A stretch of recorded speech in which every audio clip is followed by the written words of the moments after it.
Hi friends, welcome to our YouTube channel. So చూస్తున్నారు కదండి, ఇవాళ వీడియోలో నేను మొక్కజొన్నలు ఎక్కువగా తింటే వచ్చే ప్రాబ్లమ్స్ గురించి ఎక్స్ప్లెయిన్ చేయబోతున్నాను అనమాట. సో ఇక్కడ చూస్తున్నారు కదా, ఇవి వచ్చేసి మొక్కజొన్న మొక్కలు అనమాట. యాక్చువల్లీ మ్యాటర్ ఏంటి అని అంటే, తినడం కోసం తెచ్చిన మొక్కజొన్న కండలు తినకుండా మూలను పడేస్తే మొలకలు వచ్చినాయి అనమాట. మొలకలు వచ్చినవి మొక్కలు అవ్వకపోతాయా అన్నట్టుగా ఇలా నాటాను. సో మంచిగా పెరిగాయి అనమాట.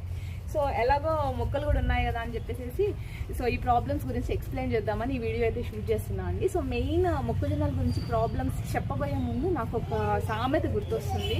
ఏంటి అని అంటే, మన పెద్దవాళ్ళు ఎప్పుడు అంటుంటారు కదా, లైక్ అయితే అతివృష్టి లేకపోతే అనావృష్టి అని చెప్పేసి. సో అది మాత్రం ఫుడ్ విషయంలో 100% అప్లికబుల్ అండి. ఎందుకు అని అంటే, మనం ఫుడ్ ఎప్పుడు కానివ్వండి తీసుకోవాల్సిన లిమిట్లోనే తీసుకోవాలి. ఆ లిమిట్ అనేది ఎక్కువ తక్కువలో అయిందనుకోండి, జరగాల్సిన డ్యామేజ్లు డేంజర్లు జరిగిపోతుంటాయి అనమాట. అందులో మొక్కజొన్నలు ఏం ఎక్సెప్షన్ కాదు, మొక్కజొన్నలు కూడా ఇంక్లూడెడే. సో ఈ విషయానికి వచ్చేసినట్లయితే,